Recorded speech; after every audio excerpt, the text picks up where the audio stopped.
आप सभी भाई-बहनों का आध्यात्मिक ऑक्सीजन की ब्रह्म मुहूर्त ज्ञान उपदेश कक्षा में एक बार फिर स्वागत है। आज की चर्चा में सत्संग को ही आधार में लेते हुए इनकी एक विशेष स्थितियां पर कुछ चर्चा इसलिए रखने जा रहे हैं क्योंकि अक्सर कुछ भाई बंधु बार-बार ऐसी शिकायत करते रहते हैं कि बार-बार सत्संग, सत्संग, सत्संग करते रहो। इन स्थितियों पर आप बहुत अधिक वजन देते हो। सुबह ब्रह्म मुहूर्त ज्ञान उपदेश कक्षा, कुछ घंटे बाद फिर आध्यात्मिक ऑक्सीजन के अंतर्गत वीडियो और फिर शाम को एक नई वीडियो। इन सभी स्थितियों में बार-बार सत्संग की ही स्थितियों पर एक विशेष चर्चाएँ आप करते रहते हो। या यूँ कहो कि एक साधारण मनुष्य की देखिए एक सत्संग के प्रति कुछ विशेष रुचि न जगने के कारण ही ऐसी प्रवृत्ति बार-बार भीतर में आती रहती है। देखिए जब के भीतर में सात्विक स्थिति मजबूत बनने लगेगी, तो फिर ऐसी स्थितियाँ कहीं भी मन में उठती नहीं। ये सात्विक स्थितियों के प्रति जो एक उपेक्षा की स्थितियाँ हैं,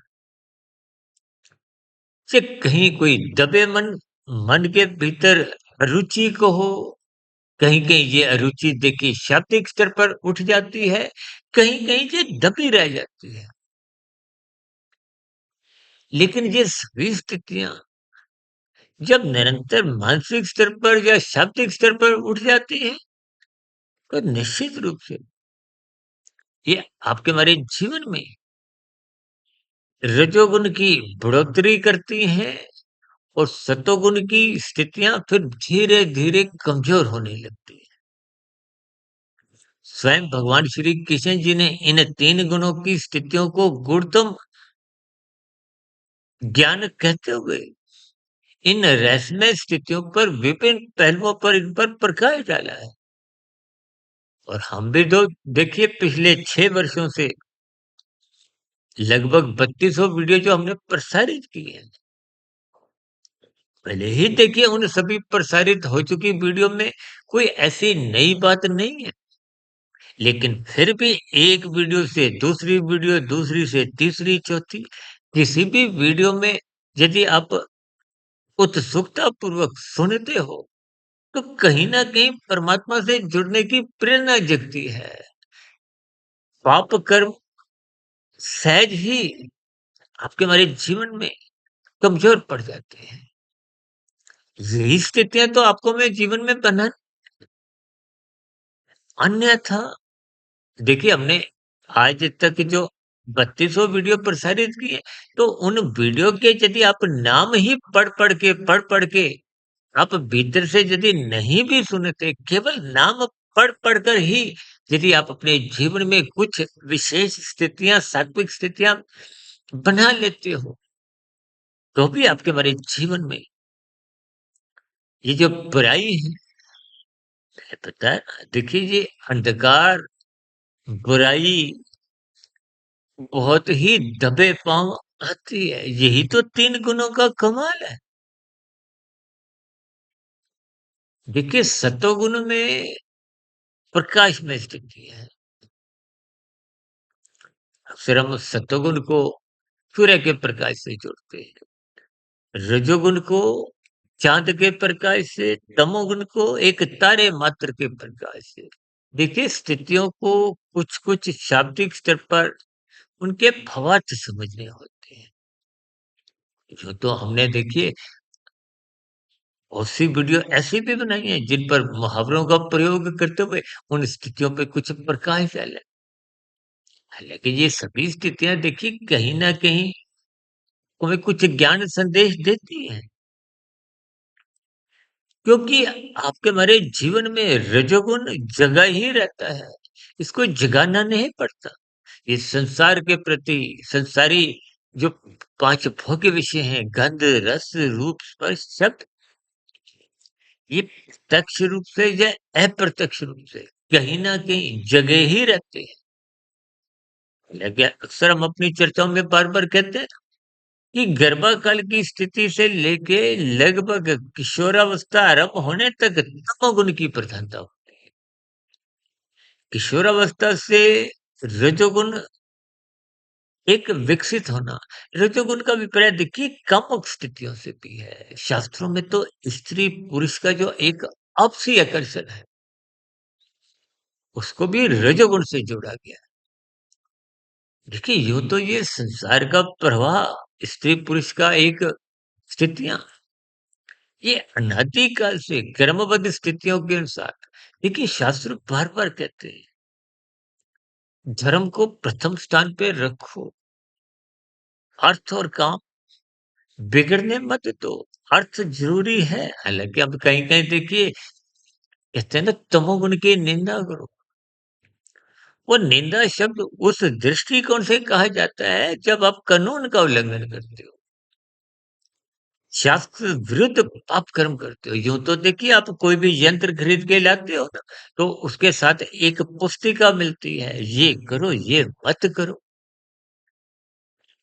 वेदों का ज्ञान भी बस इन 2 स्थितियों पर ही टिका है। शास्त्रों में भी जितने भी देखिए वेदों का ज्ञान तो अपौरुषीय है।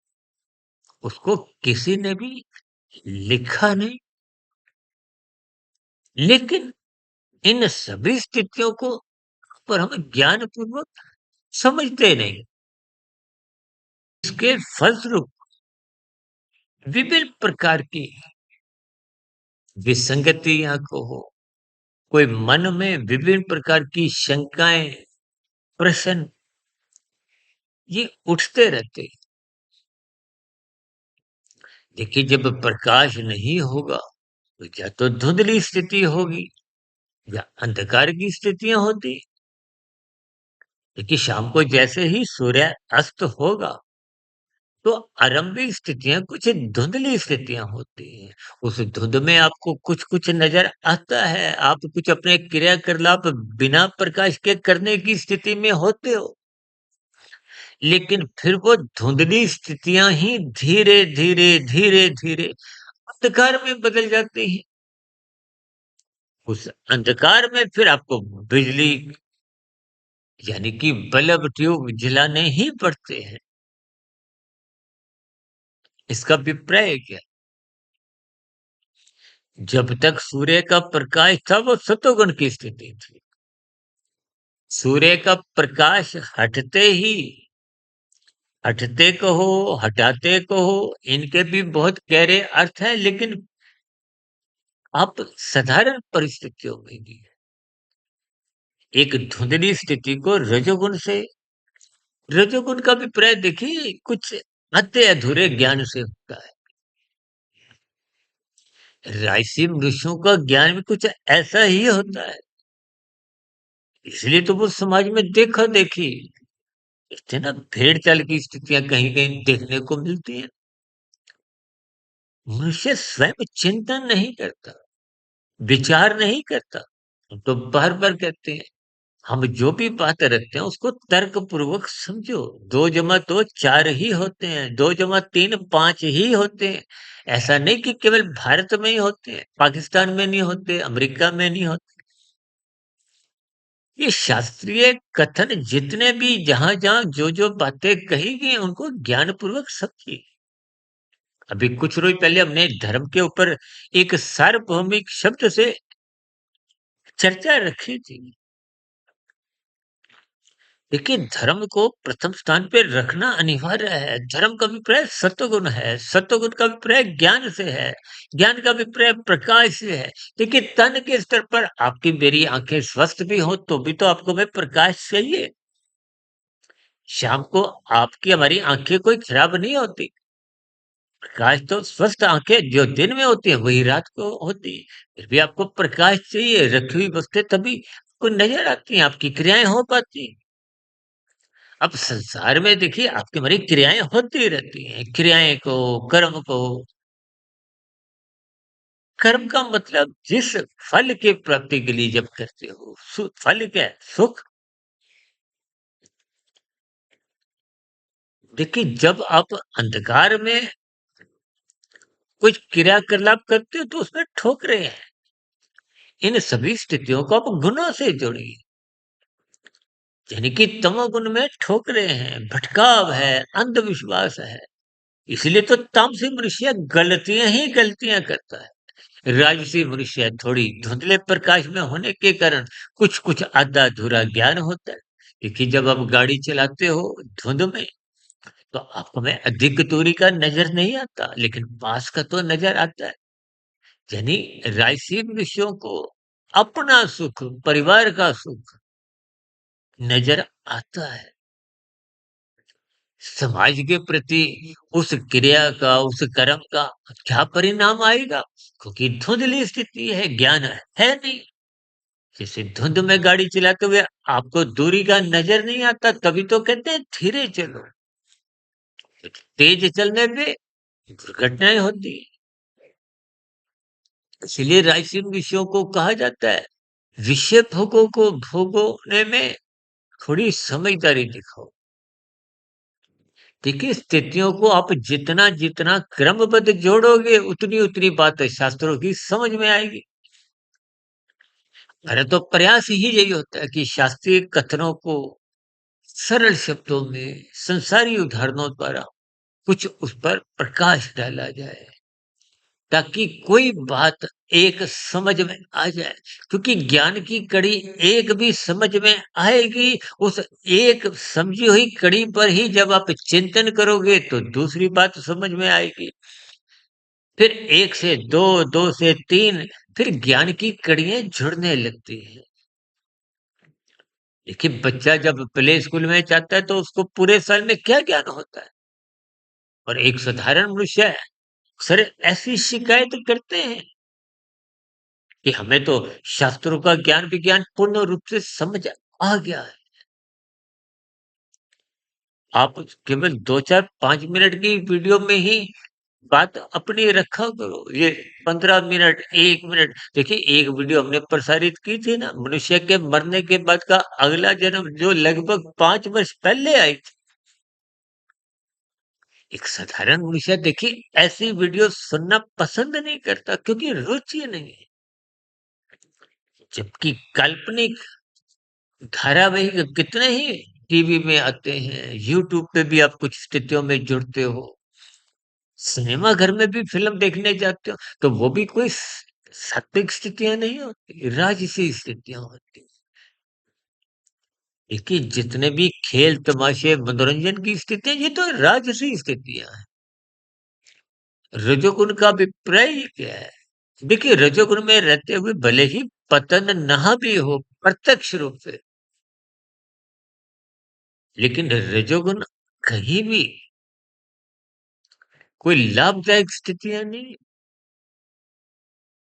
अभी कुछ रोज पहले हमने एक वीडियो प्रसारित की थी कि रजोगुनी संसारी मनुष्य कभी भी मंजिल का मतलब मोक्ष की स्थिति, मोक्ष का अभिप्राय परमात्मा की स्थिति, आनंद की स्थिति, वहां तक पहुंचता नहीं। क्योंकि संसारी विषयों को भोगते भोगते वो उन्हीं में ही उलझा रहता। जिस स्थिति को पर्याप्त प्राप्त करना है, उस दिशा की ओर चलता ही नहीं है। यानी रजोगुनी मनुष्य संसार के भोगों को भोगते भोगते भोगते भोगते भी थकता नहीं है। वो अलग बात है कि देखिए, शरीर के स्तर पर इंद्रियां जब जवाब दे जाती हैं, वृद्धावस्था अपना दरवाजा खटकाते हुए अपनी स्थिति जब मजबूत बना लेती हैं, तो फिर ये सभी स्थितियां, विषय भोगों की स्थितियां अर्थहीन मानी जाती हैं। अपने संसार में ऐसे कितने धनी मनुष्यों की भी स्थितियां अस्पतालों में देखी होगी, कि जब तरल पदार्थ लेने के लिए भी कृत्रिम नली का इस्तेमाल किया जाता है, मल मूत्र त्यागने के लिए भी कुछ ऐसी ही स्थितियां बनाई जाती। तो ये सभी स्थितियों के आपको अर्थ समझने हैं। अन्यथा संसार में ये जो आपका मेरा जीवन है, ये राजसी तामसी स्थितियों में ही, कभी तमोगुण, कभी रजोगुण, फिर रजोगुण, कभी सतोगुण और बीच-बीच में कभी-कभी कुछ कर्मकांड होते हुए सात्विक स्थितियों में हम बेमन से जाते हैं। देखिए, बेमन से सत्संग की शास्त्र कभी कोई निंदा नहीं करते, विरोध नहीं करते। बच्चे भी देखिए प्ले स्कूल में, नर्सरी कक्षा में कुछ रोते-धोते जाते हैं, बेमन से जाते हैं। लेकिन 8वीं 10वीं ऊँची कक्षाओं में बच्चे रोते-धोते नहीं जाते। उनको भौतिक शिक्षा का महत्व समझ में आया। जिन भाई-बहनों के मन में ये प्रवृत्ति जगती है कि सत्संग की बातें बार-बार क्यों सुनें, क्यों पढ़ें, वो अभी उनकी आरंभिक स्थितियाँ हैं। देखिए, जैसे आरंभिक स्थितियों में कुछ मन लगता नहीं, या यूँ कहो कि आरंभिक स्थितियाँ आपके हमारे बच्चे के समान ही हैं। जैसे बच्चे का रोना-धोना कुछ वर्षों बाद बंद हो जाता है, मन लग जाता है। इसी तरह राशि मनुष्यों का मन तब तक नहीं लगता जब तक वो सात्विक स्थिति में प्रवेश नहीं कर जाते। सात्विक स्थितियों में प्रवेश करने पे तो बार-बार ये सत्संग की स्थितियाँ अच्छी लगती हैं। कभी कोई भाई-बंधु हमें ऐसी बात पे रखते हैं कि आप छोटी वीडियो मत बनाओ, बड़ी वीडियो ही बनाओ। मन टिका रहता है, संसार से कुछ ज्ञानपूर्वक वैराग्य होने लगता है। यूँ तो देखिए शमशान घाट पे भी आपका हमारा क्षणिक वैराग्य जगता है, लेकिन बहुत अल्पकालिक स्थितियों में। जैसे ही संसार में या उस वातावरण से हम बाहर निकलते हैं, तो वो संसार पुनः जग जाता है। देखिए, इसका अभिप्राय ये भी नहीं है कि संसार में रहते हुए आपको भी कुछ बिल्कुल ही इससे हट जाना है, लेकिन मर्यादित स्थितियों तक है। यही मर्यादा का उपदेश भगवान श्री राम जी ने त्रेता युग में दिया, और यही मर्यादा को धर्म से जोड़ते हुए भगवान श्री कृष्ण जी ने गीता उपदेश है। जिस गीता की देखिए चर्चाएं तो कितनी होती, लेकिन आपके मेरे व्यवहार में ये ज्ञानमय स्थितियां टिकती नहीं। देखिए, सत्संग निरंतर करना आवश्यक है, शास्त्र बार-बार कहते हैं। जो मनुष्य सत्संग नहीं करता उसमें पशु वृत्तियां पनपने लगती हैं, और पनपते-पनपते ये जगने लगती हैं, फिर नाचने लगती हैं, और नाचते-नाचते कब कितने पाप कर्म करवा जाती हैं, मनुष्य को इसका बोध नहीं। इन सभी स्थितियों को अक्सर मनुष्य हल्केपन में लेता है। जब इन सभी स्थितियों को मनुष्य हल्केपन में लेता है, तो उसको ज्ञान में स्थितियाँ मजबूत बन नहीं पाती। जब तक ज्ञान में स्थितियाँ मजबूत नहीं होती, तो फिर कर्म योग, ज्ञान योग, भक्ति योग, योग की स्थितियाँ, साधना की स्थितियाँ, वो अपना स्थान बना नहीं पाती। अभी कुछ रोज पहले हमने देखिए धूल मिट्टी के ऊपर एक चर्चाएँ रखी थी। यानी कि यदि आप सत्संग नहीं करते, तो ये राजसी और तामसी स्थिति है। धूल का अभिप्राय क्या है? रजोगुण से है। ये विषय भोगों की धूल ही आपको हमें बार-बार सत्संग भुला देती है। और यदि ये धूल की स्थितियाँ निरंतर बनी रहती हैं, सत्संग से आप अपनी दूरी बना लेते हो, तो फिर ये धूल ही जमते-जमते यानी कि राजसी स्थितियों में मनुष्य गिरते-गिरते वो मिट्टी रूपी स्थिति, तामसी स्थितियाँ, वो मैल का रूप धारण कर लेती है। आपके हमारे जीवन को मैला कर देती है। कि हमारे जीवन में तामसी वृत्तियाँ जगने लगती हैं, कानून का उल्लंघन होने लगता है, पाप कर्म कब कितने होने लगते हैं। इन सभी स्थितियों में मनुष्य कब कितने स्तर पर गिरता-गिरता अपना क्रमशः बिगाड़ लेता है, संस्कार बिगाड़ लेता है। मनुष्य को ऐसा बोध होता ही नहीं है। देखिए, आप अपने घर को 1 महीने के लिए बंद करके जाओ, तो जब आप आओगे, तो उसमें धूल-मिट्टी कहीं न कहीं, अब बंद कमरों में धूल-मिट्टी का आना कहीं-कहीं ऊपरी स्तर पर तो आपको में एक अचंभित करता है। लेकिन जैसे-जैसे स्थितियों का क्रमबद्ध ज्ञान होने लगता है, तो बात की गहराई समझ में आने लगती है। इसलिए हम बार-बार कहते हैं, शब्दों के स्तर पर उलझो मत,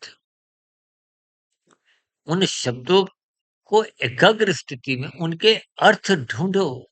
शब्दों में ही अर्थ छिपे रहते हैं और अर्थ ही एक दिन उनके भावार्थ समझाते हैं। अभी कुछ रोज पहले हमने एक शास्त्रीय कथनों को देखिए, एक बादाम अखरोट की संज्ञा दी थी। यानी कि उनके छिलके को ऊपर के कवर उतारने पड़ते हैं, तो अंदर से गिरी निकलती है। यानी कि शास्त्रीय बातें आरंभिक स्तर पर समझ नहीं आती।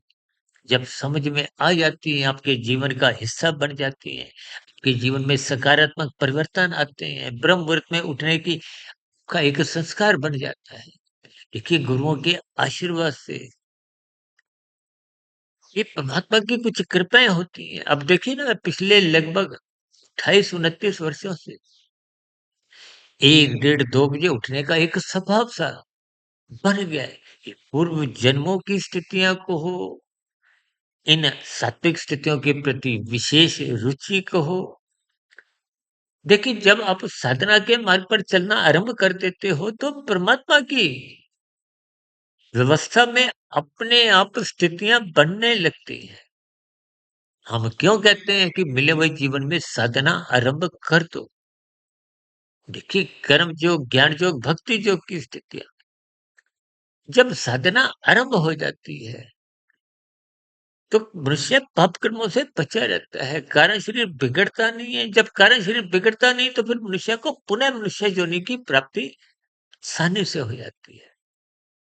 अन्यथा सत्संग की कमजोरी आते ही ये जितने उदाहरण मैंने कुछ समझाने का प्रयास किया है, ये राजसी तामसी स्थितियों में देखिए तामसी स्थितियों में तो पाप कर्म धर्म के उल्लंघन ये सहज ही होते रहते हैं। इनकी आप गुना भाग भी कर नहीं सकते। और राजसी मनुष्य क्योंकि सत्संग को ज्ञान पूर्वक करता नहीं है, तो उसकी धुंधली स्थितियां होती है। कहीं कहीं अच्छे कर्म होते हैं, कहीं कहीं कुछ पाप कर्म सहज कब कितने होने लगे। तभी तो कहते हैं तमोगुण रजोगुण पड़ोसी हैं। हम तमोगुण को 1, रजोगुण को 10 और सतोगुण को 100 से इसीलिए संबोधित करते हैं। ये कर्म कांड राजसी मनुष्यों के लिए इसीलिए बनाए गए हैं कि समय समय पे आप इन कर्म कांडों को ज्ञान पूर्वक करो। सतोगुण में पहुंचो। एक बार हमने वीडियो बनाई थी, कर्म कांड एक फ्लाईओवर है। फ्लाईओवर पे चढ़ के आप दूसरी जगह पे जल्दी पहुंच जाते हो। फिर ये कर्म कांड आप में सतोगुण देखिए 10 और 100 में तो दूरी है। एक तमोगुण है, 10 रजोगुण है, 100 सतोगुण है।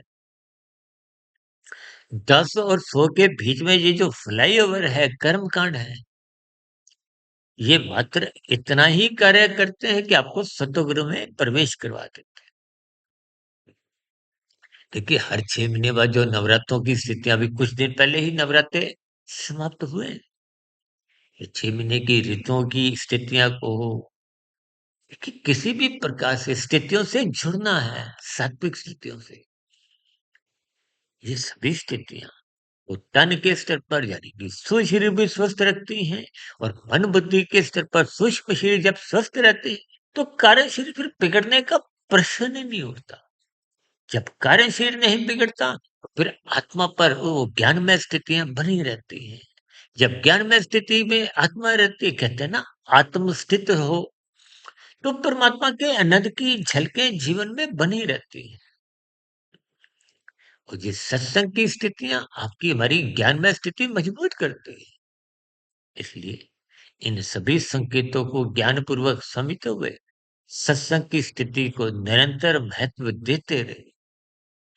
रात को मौनात्मक स्थितियों से बचते हुए जल्दी सो जाएं, सुबह ब्रह्म मुहूर्त में उठ जाएं, ताकि ये ब्रह्म मुहूर्त की स्थितियां हमें परमात्मा से, गुरुओं से, शास्त्रों से क्रमबद्ध सिलसिलेवार जोड़े रखें, ताकि आपका हमारा कार्यशील निरंतर आध्यात्मिक उन्नति के दरवाजे खोलता रहे, पर हम पाप कर्मों से बचते रहे।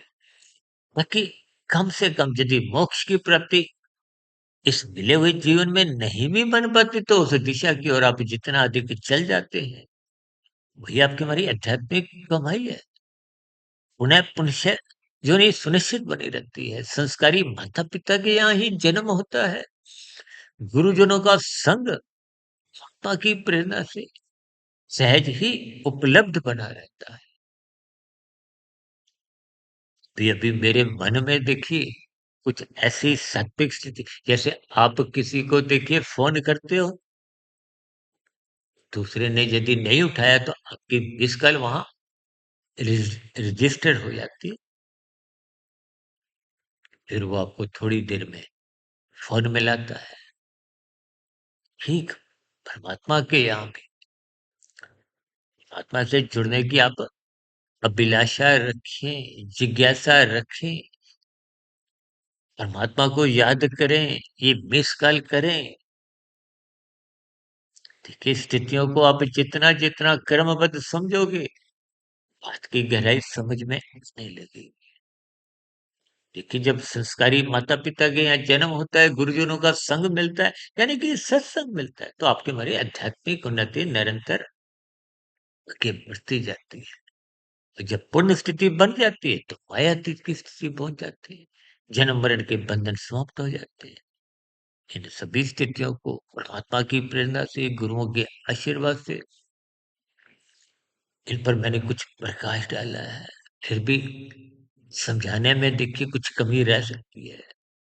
मेरी स्वयं की स्थिति भी देखिए मायाबद्ध की ही है। भले ही पिछले 28-29 वर्षों से इस दिशा की ओर विशेष स्तर पर बने रहने के बावजूद भी देखिए आप सभी भाई-बहन इन सभी संकेतों को ज्ञानपूर्वक समझिए।